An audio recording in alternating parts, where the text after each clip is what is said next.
আসসালামু আলাইকুম। সবাইকে আমন্ত্রণ জানাচ্ছি এবি নিউজ প্রাইম সংবাদে। আপনাদের সঙ্গে আছি আমি সুমাইয়া মেঘলা।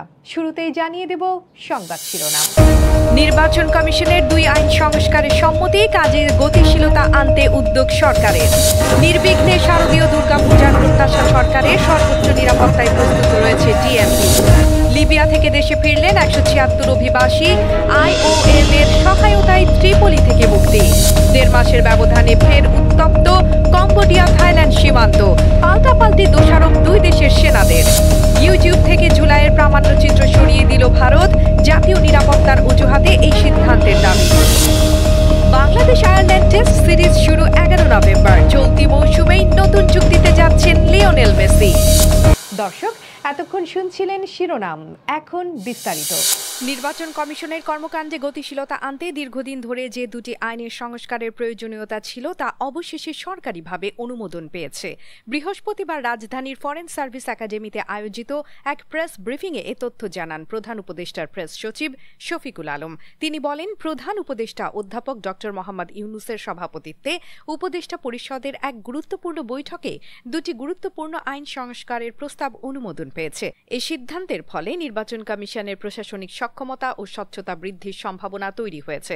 এখনও নির্দিষ্টভাবে জানানো হয়নি কোন 2টি আইন সংশোধনের জন্য অনুমোদন দেওয়া হয়েছে। কমিশনের 2টা ল আজকে অ্যাপ্রুভ হয়েছে। 2টো আইন প্রস্তাবের কারণে যেটা হবে যে ইলেকশনের আগে নির্বাচন কমিশনের কাজে গতি পাবে এবং খুব দ্রুত তারা অনেকগুলো মেজার নিতে পারবেন। তবে ইসির ঘনিষ্ঠ সূত্র জানায়, সংশ্লিষ্ট 2টি আইন হল যথাক্রমে নির্বাচন কমিশন সচিবালয় আইন এবং নির্বাচনী অপরাধ ও আচরণ বিধিমালা সংশোধনী আইন। এই 2 আইনের মধ্যে সচিবালয় আইনের সংস্কারের ফলে কমিশনের প্রশাসনিক স্বাধীনতা ও বাজেট ব্যবস্থাপনায় স্বয়ংসম্পূর্ণতা আসবে বলে মনে করছেন বিশেষজ্ঞরা। নির্বাচন কমিশন সচিবালয় আইনটি সংস্কারের প্রস্তাব বেশ কিছুদিন ধরেই আলোচনায় ছিল। ইসি দীর্ঘদিন ধরে বলে আসছেন, এই আইনটি সংস্কার না হওয়ায় তাদের নীতিগত সিদ্ধান্ত কার্যকর করতে বারবার প্রশাসনিক জটিলতায় পড়তে হচ্ছে। আইনটি অনুমোদনের ফলে কমিশন এখন নিজস্ব জনবল নিয়োগ ও অভ্যন্তরীণ প্রশাসনিক বিষয়াদিতে আরও স্বাধীনভাবে সিদ্ধান্ত নিতে পারবে। অন্যদিকে নির্বাচনী অপরাধ বিষয়ক আইন সংস্কারের মাধ্যমে আচরণ বিধি ভঙ্গ, প্রভাব খাটানো, অর্থের অপব্যবহার সহ নানা অনিয়মের বিরুদ্ধে তাৎক্ষণিক ব্যবস্থা নেওয়ার সুযোগ তৈরি হবে। কমিশন চাইলে মোবাইল কোর্ট পরিচালনা করতে পারবে, এমন ধারণাও সংশোধনীতে রাখা হতে পারে। বিদ্যমান আইনে আছে যে গণপ্রজাতন্ত্রী বাংলাদেশের সংবিধানের 118(4) অনুচ্ছেদ অনুযায়ী নির্বাচন কমিশন দায়িত্ব পালনের ক্ষেত্রে স্বাধীন ও স্বাধীনভাবে দায়িত্ব পালনের লক্ষ্যে উহার জন্য একটি স্বতন্ত্র সচিবালয় প্রতিষ্ঠা করিবার উদ্দেশ্যে প্রয়োজনীয় বিধান প্রণয়নকল্পে প্রণীত আইন। আর নির্বাচন কমিশন কর্তৃক প্রস্তুতকৃত খসড়া গণপ্রজাতন্ত্রী বাংলাদেশের সংবিধানের 118(4) অনুচ্ছেদ অনুযায়ী নির্বাচন কমিশন দায়িত্ব পালনের ক্ষেত্রে স্বাধীন এবং স্বাধীনভাবে দায়িত্ব পালনের ক্ষেত্রে উহার জন্য একটি স্বতন্ত্র সচিবালয় প্রতিষ্ঠা করার উদ্দেশ্যে প্রয়োজনীয় বিধান প্রণয়নকল্পে প্রণীত অধ্যাদেশ। আর এইটার লেজিসলেটিভ এগুলো আমরা আপনাদেরকে দিব। আপনি না পড়লে এটা আপনি এইখান থেকে আমি বর্ণনা দিলে আমি মনে হয় না আপনারা এটার একটা আইডিয়াটা পাবেন। এটা আমি মূল যেটা উদ্দেশ্য সেটা হচ্ছে যে নির্বাচন কমিশনের কাজকে গতিশীল করা এবং একে আরো এম্পাওয়ার করা। আর একটা হচ্ছে যে আর একটা লয়ের উদ্দেশ্য হচ্ছে যে নির্বাচন কমিশনে যারা দায়িত্ব পালন করেন নির্বাচন কাজে তাদের কাজের অ্যাকাউন্টেবল করা এবং তাদের শাস্তির বিধান রাখা।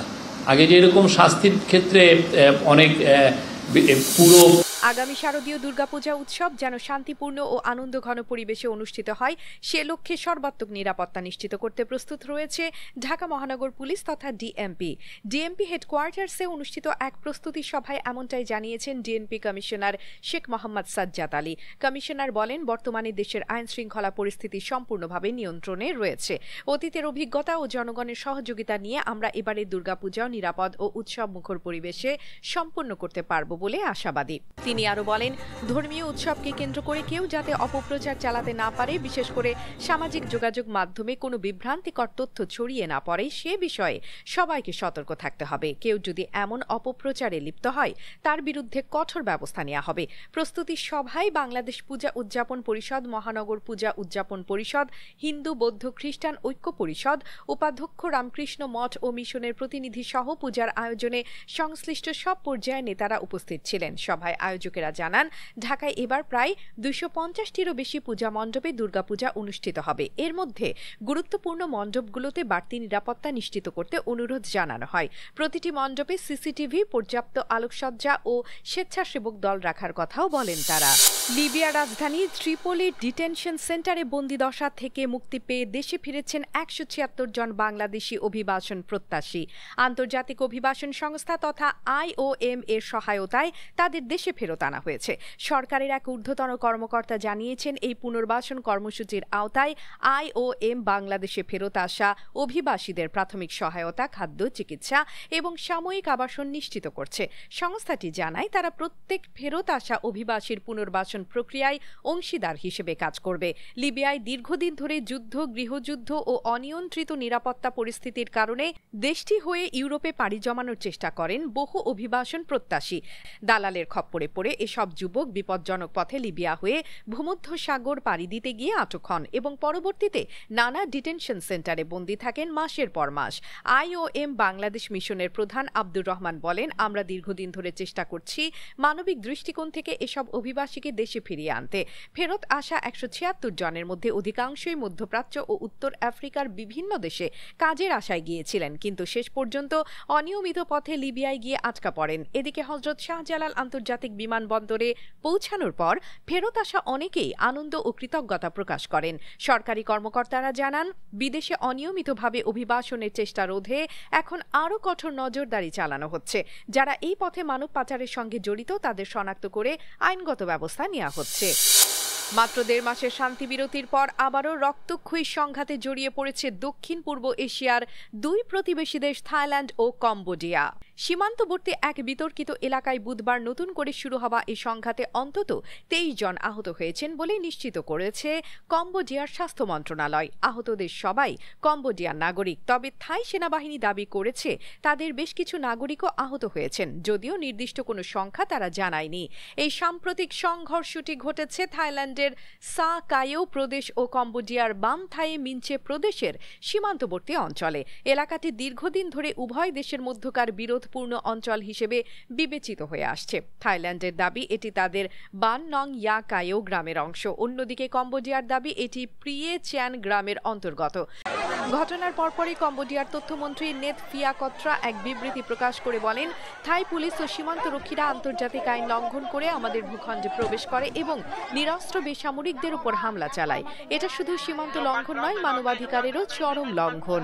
থাই সেনাবাহিনী অবশ্য এই অভিযোগ অস্বীকার করে বলেছে তারা কেবলমাত্র আত্মরক্ষার জন্য ব্যবস্থা নিয়েছে এবং সীমান্ত রেখা অতিক্রম করা হয়নি। সংঘাতের খবর ছড়িয়ে পড়ার পরই কম্বোডিয়ার প্রধানমন্ত্রী হুন মানের দক্ষিণ পূর্ব এশিয়ার আঞ্চলিক সহযোগিতা সংস্থা আসিয়ান এবং কয়েকজন বৈশ্বিক নেতাকে চিঠি দিয়েছেন। চিঠিতে তিনি থাইল্যান্ডের আগ্রাসনের বিরুদ্ধে আন্তর্জাতিক সমর্থন চেয়েছেন। এছাড়াও অবিলম্বে জাতিসংঘ পর্যায়ে বিষয়টি উত্থাপনের ইঙ্গিত দিয়েছেন। বাংলাদেশের সাম্প্রতিক রাজনৈতিক ইতিহাসে আলোচিত জুলাই গণ অভ্যুত্থান নিয়ে নির্মিত প্রামাণ্যচিত্র 36 জুলাই রাষ্ট্র বনাম নাগরিক ইউটিউবে ভারত থেকে ব্লক করে দেওয়া হয়েছে। জাতীয় নিরাপত্তা ও জনশৃঙ্খলার দোহাই দিয়ে ভিডিওটির ওপর এই নিষেধাজ্ঞা আরোপ করা হয় বলে জানা গেছে। প্রামাণ্যচিত্রটি পরিচালনা করেছেন ভারতের প্রখ্যাত চলচ্চিত্র নির্মাতা সৌমিত্র দস্তিদার। এটি গত অগাস্টে একটি টেলিভিশন চ্যানেলে প্রচারিত হওয়ার পর ইউটিউবে প্রকাশ করা হয়, কিন্তু সম্প্রতি ভারত থেকে ভিডিওটি আর দেখা যাচ্ছে না। বিষয়টি ঘিরে ব্যাপক আলোচনা শুরু হয়েছে গণমাধ্যম ও সামাজিক মাধ্যমে। ভারতের সরকারিভাবে কোনো আনুষ্ঠানিক বিবৃতি দেওয়া হয়নি। ধারণা করা হচ্ছে ভারতের তথ্য ও সম্প্রচার মন্ত্রণালয় বা অন্য কোনো সরকারি সংস্থার অনুরোধে ভিডিওটি সীমাবদ্ধ করা হয়েছে। বিশ্লেষকদের মতে ভারত সরকার এরকম সংবেদনশীল বা রাজনৈতিকভাবে আলোচিত কন্টেন্টের ওপর কড়া নজরদারি রাখছে, বিশেষ করে যেসব কন্টেন্ট পার্শ্ববর্তী দেশের অভ্যন্তরীণ রাজনীতিকে প্রভাবিত করতে পারে বলে মনে করা হয় সেগুলোর ওপর দ্রুত পদক্ষেপ নেওয়া হচ্ছে। 2024 সালের জুলাই মাসে বাংলাদেশে ঘটে যাওয়া গণ অভ্যুত্থানের ঘটনাকে কেন্দ্র করে দেশ বিদেশের সাংবাদিক, গবেষক ও মানবাধিকার সংস্থাগুলো তদন্ত ও বিশ্লেষণ শুরু করে। তারই ধারাবাহিকতায় ভারতের প্রামাণ্য চিত্র নির্মাতা সৌমিত্র দস্তিগার ঘটনাটি নিয়ে অনুসন্ধানী কাজ শুরু করেন। বাংলাদেশ ক্রিকেটের ইতিহাসে বড় একটি মাইলফলক স্পর্শ করতে যাচ্ছেন মুশফিকুর রহিম। আসন্ন আয়ারল্যান্ড সিরিজে দ্বিতীয় টেস্টে মাঠে নামলে তিনি হয়ে যাবেন বাংলাদেশের প্রথম ক্রিকেটার যিনি খেলবেন ১০০তম test match. Bangladesh cricket board এবং ক্রিকেট আয়ারল্যান্ডের মধ্যে চূড়ান্ত সমঝোতায় এসেছে। পূর্ব ঘোষিত এক টেস্টের পরিবর্তে এবার হবে পূর্ণাঙ্গ ২ ম্যাচের টেস্ট সিরিজ। এর আগে আইরিশ ক্রিকেট বোর্ড দ্বিতীয় টেস্ট বাদ দিয়ে ওয়ানডে সিরিজ খেলতে চাইলেও শেষ পর্যন্ত টেস্টেই সম্মত হয়েছে তারা। বাংলাদেশ আয়ারল্যান্ড টেস্ট সিরিজ শুরু হবে আগামী ১১ নভেম্বর ঢাকার মিরপুরে। এরপর দ্বিতীয় টেস্ট হবে ১৯ নভেম্বর সিলেটে। এবার ফুটবলের খবর। ইন্টার মায়ামির সঙ্গে চলতি বছরই শেষ হচ্ছে লিওনেল মেসির বর্তমান চুক্তি। ফলে অনেকেই ধারণা করছিলেন হয়তো নতুন কোনো ক্লাবে দেখা যাবে বিশ্বকাপ জয়ী এ মহাতারকাকে। তবে সব জল্পনা কল্পনার অবসান ঘটিয়ে ইন্টার মায়ামির সঙ্গেই চুক্তি নবায়ন করতে যাচ্ছেন আর্জেন্টাইন ফরোয়ার্ড। মেসি ও মায়ামির নতুন চুক্তি এখন কেবল সময়ের ব্যাপার। এর আগে ২০২৩ সালের জুলাইয়ে মার্কিন ক্লাবটির জার্সিতে অভিষেক হয় মেসির। সেই সময় ২.৫ বছরের একটি চুক্তিতে যুক্ত হন তিনি, যার মেয়াদ শেষ হচ্ছে ২০২৫ সালের শেষে। সম্প্রতি নতুন চুক্তি নিয়ে আলোচনা চলছিল। আনুষ্ঠানিক ঘোষণা না আসায় কিছুটা অনিশ্চয়তা দেখা দিলেও এখন অনেকটাই স্পষ্ট মায়ামিতেই থাকছেন LM10। নতুন চুক্তির মাধ্যমে ক্লাবের সঙ্গে মেসির সম্পর্ক আরও দৃঢ় হতে যাচ্ছে বলে মনে করছেন বিশ্লেষকরা। দর্শক, এতক্ষণ আমাদের সঙ্গে থাকার জন্য ধন্যবাদ। সর্বশেষ সংবাদ পেতে ভিজিট করুন আমাদের ওয়েবসাইট www.abnewsinternational.com এ। সেই সঙ্গে নিয়মিত ভিডিও নিউজ পেতে আমাদের ফেসবুক পেজ ও ইউটিউব চ্যানেলে চোখ রাখুন।